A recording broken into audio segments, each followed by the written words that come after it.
welcome to the next Vice President of the United States, Paul Ryan.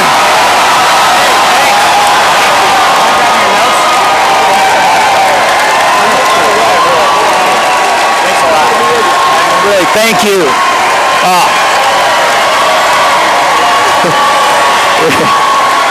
Wow, what a governor, huh? This guy is great. What a governor. You're going to send this guy, Ben Ling, to Congress too, aren't you? That's right. You know, it is so great to be here. I feel like I'm at home. I don't come from east of here, I come from northeast of here. I come from Janesville, Wisconsin, an hour and a half drive from Dubuque. So, you know, it really does feel at home. I come from the corn and soybean part of Wisconsin. That's our country.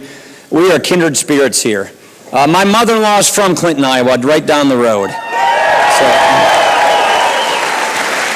So Jen and our kids have been coming to Clinton to visit family there. We're even shirt-tail relatives of Norman Borlaug, which is bragging rights in our family.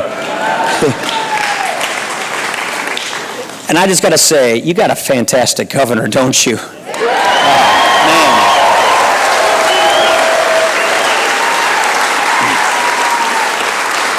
He mentioned something that's a little bit of a downer. We just heard about an hour ago that our government eclipsed the $16 trillion mark in our national debt. This is a serious threat to our economy. Of all the broken promises from President Obama, this is probably the worst one.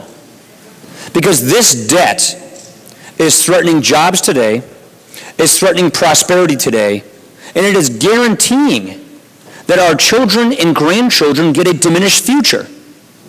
We had the debt clock at the convention last week. I don't see the debt clock at the convention this week. The problem is the president keeps kicking the can down the road. No leadership on this issue. The Senate hasn't even passed a budget in 3 years.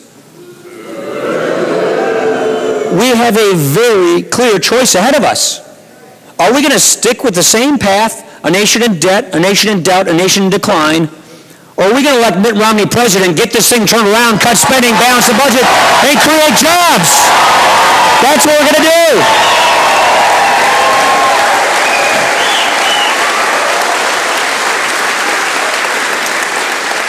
Here is the core problem. President Obama and too many politicians like him in Washington are more worried about their next election than they are about the next generation.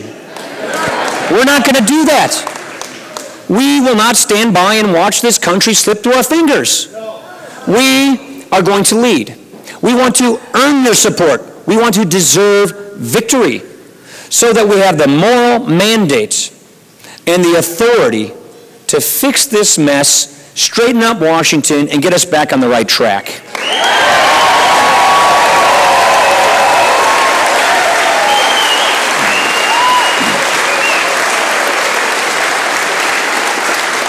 Look at what Terry Branstad has done here in Iowa. Look at what my governor, Scott Walker, has done in Wisconsin.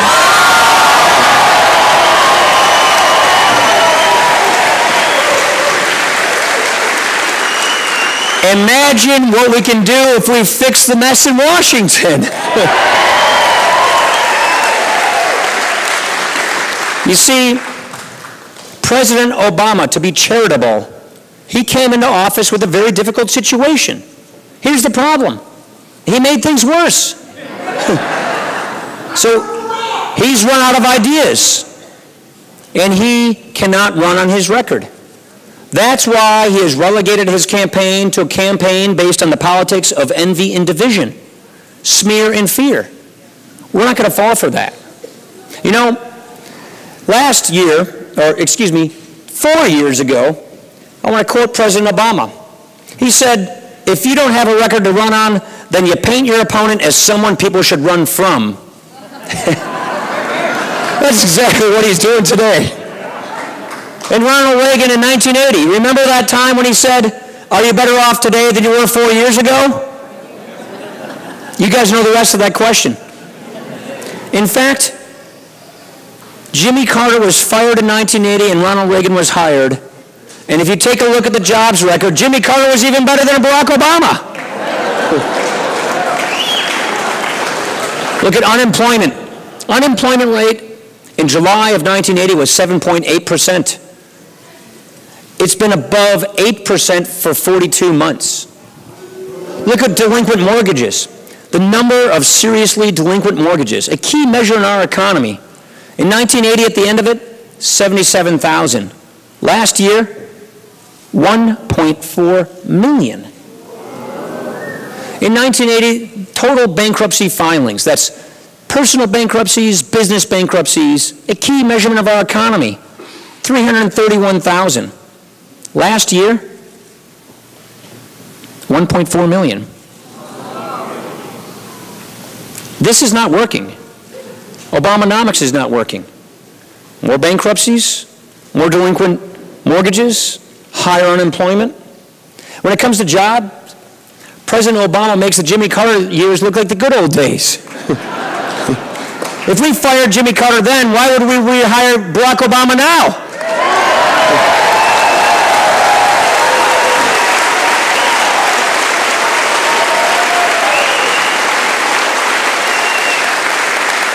President Obama can say a lot of things, and he's very good at that, and he'll do that at Charlotte. But one thing he cannot tell you you're better off. After getting the runaround for 4 years, it is time for a turnaround. And the man for that turnaround will be our next President of the United States, and his name is Mitt Romney.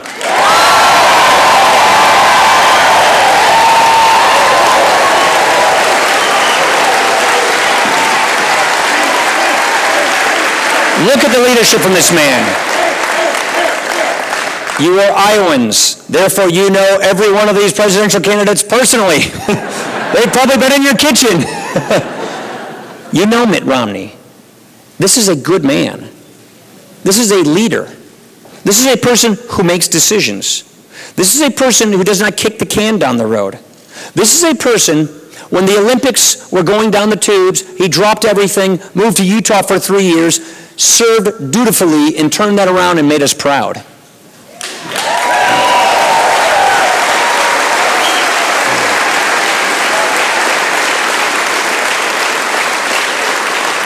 This is a man who is successful in business, and by the way, being successful in business, that's a good thing in this country. We take pride in that. We want people to be successful in business. We don't resent that.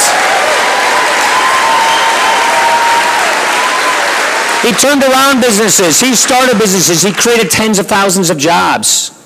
You know, look at the record. When Mitt Romney was governor and when Barack Obama has been president. Under President Obama, unemployment above 8% for 42 months. Nearly 1 in 6 Americans in poverty today. Household income for families in America has gone down $4,000 in the past 4 years. He presided over the first downgrade of our credit in the history of our country. When Mitt Romney was governor of Massachusetts, household income went up $5,000. Unemployment went down. The credit rating went up. And you know what?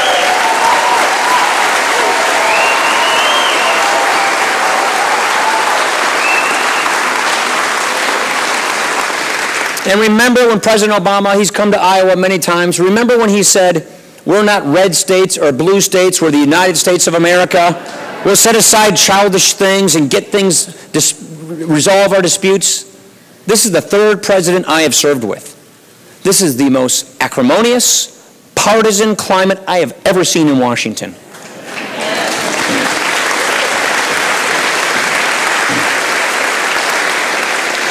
When Mitt Romney was governor of Massachusetts, this is a Republican, governor of a very democratic state, where nearly 9 out of the 10 legislators in the government were Democrats. Did he demonize them or demagogue them? No. He treated them with respect.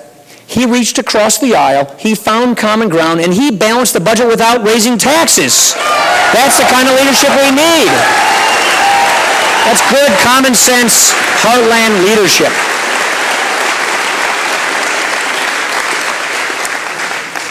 President Obama came into office with the jobs crisis, and we got the stimulus, borrowing $1 trillion with interest to put the government on a spending spree. The promise was unemployment would never reach 8%. It's never been below. And what then he did was, after that, when we still had a jobs crisis, because we still have a jobs crisis, he decided to embark on a partisan mission to have the government take over health care, which we now know as Obamacare. This law took $716 billion from the Medicare program to pay for Obamacare. The Chamber of Commerce just recently surveyed small businesses across America, and they said that because of Obamacare, 75% of them are much less likely to hire new workers. Obamacare is one of the greatest threats to Medicare, and Obamacare is a great threat to job creation. For the sake of Medicare and for the sake of job creation, we are going to repeal and replace Obamacare.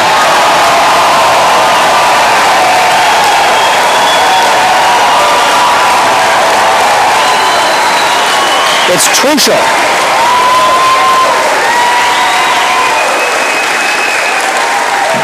You know, you kind of wonder what's behind all this thinking. Every now and then, President Obama kind of gives us a glimpse into his worldview, into what makes him tick, into his governing philosophy. Remember Joe the plumber 4 years ago? Where he was talking to the guy in one of these lines, and he said, we're just going to spread the wealth around. It's a view of the economy, of society, that the economic pie is fixed, and that the government's job is to redistribute the slices as the government sees fit. No. That is not what the government should do. The government's job is to set the conditions so we can grow the pie, so everybody can get a bigger slice of the pie, so we can have opportunity and growth. That's what we do.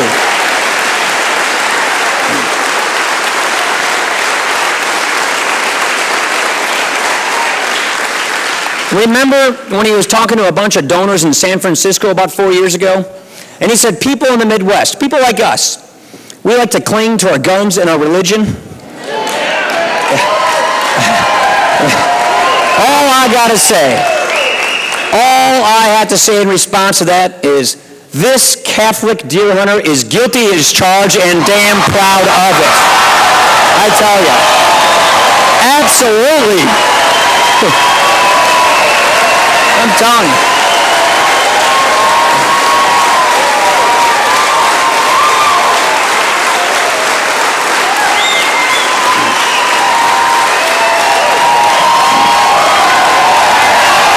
That's it, isn't it? This is who we are.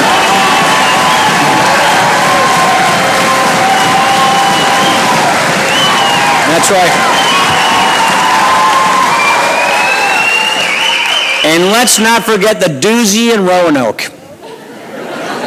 I thought about my mom. My mom went back to school when she was 50 years old, rode a bus to Madison every day for years, every weekday, got a new skill so she could start a small business. She had 3 or 4 employees. And when the President of the United States says that if you've got a small business, you didn't build that, I am proud to stand next to a man like Mitt Romney, who knows from personal experience that if you've got a small business, you did build that small business. That's the American dream.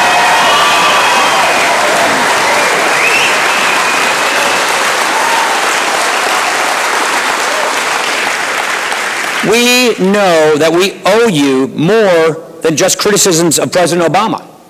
We owe you solutions. We owe you an agenda. We owe you a plan to get this country out of the mess we're in. That's what our 5-point plan for a stronger middle class is all about.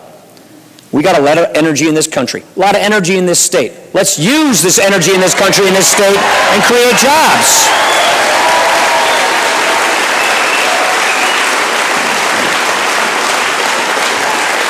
Look at where we are. We're at Kirkwood. We have lots of we call them technical colleges in Wisconsin. We have lots of these community colleges. We need job training benefits so people in between careers, people like my mom, can actually get the skills they need to get the jobs of the 21st century. That's something we've got to do so people can get in the pipeline of prosperity.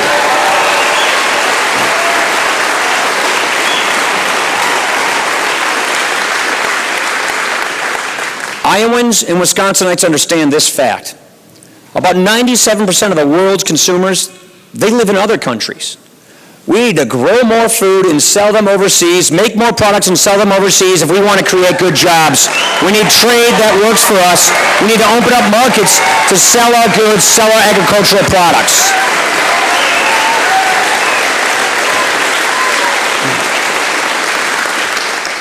And I know I mentioned this before, but this just bears repeating. We have got to stop spending money we don't have. We've got to get this deficit and debt under control. And we've got to champion small businesses. That's where most of our jobs come from.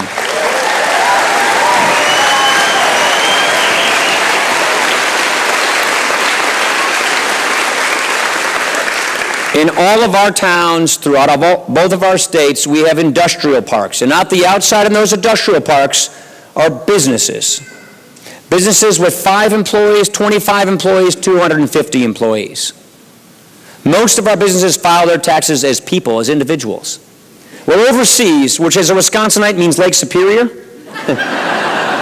overseas, the Canadians just dropped their tax rate to 15% on all of their businesses, and President Obama is saying the top tax rate on successful small businesses should go to above 40%.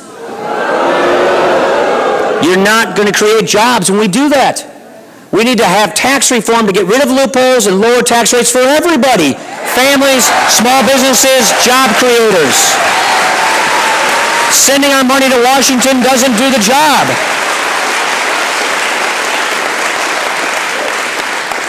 Our goal is simple. These policies have proven to work. Our objective is growth. We want opportunity. We want to restore the right to rise in America. That is the American dream. Look,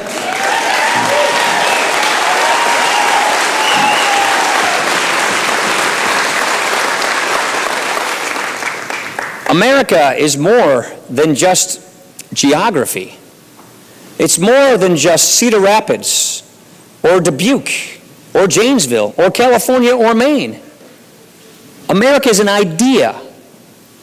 You know, we're the only country founded on an idea. And sometimes, even presidents need reminding what that idea is.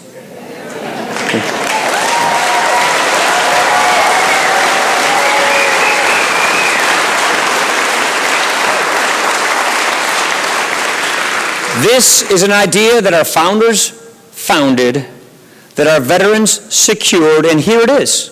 Our rights, they come from nature and God and not from government. That's the American idea. That's who we are. That's the core of it.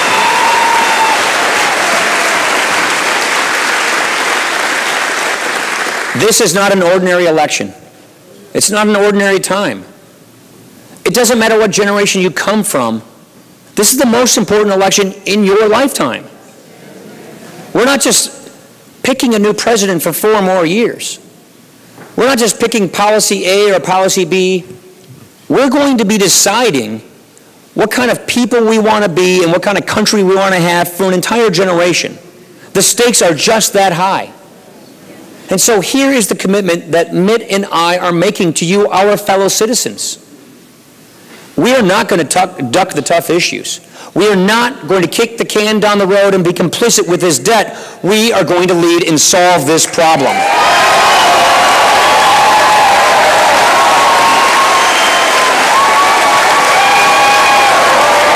Really simple.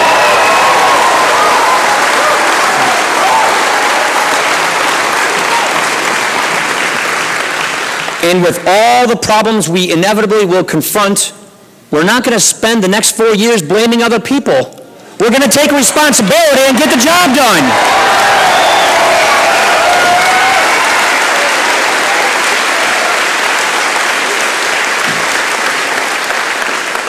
And we will not try to transform this country into something it was never intended to be.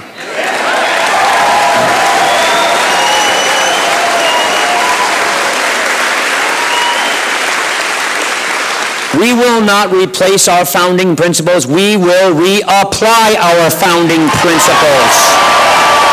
That's what we believe in. We can do this. It's not too late to get this right. With your help, and believe me, Iowans, we need your help. With your help, we'll look back at this moment as the time we got it fixed. We can do this. We can get this country on the right track. We can be proud of this moment. We can give our kids the future they deserve. We can get the economy growing like it needs to. We can do this. We need your help. Thank you for standing and waiting in line. Thank you for coming out here today. I appreciate it so much. Let's get this done. Thank you very much, everybody. Thank you. Thank you very much.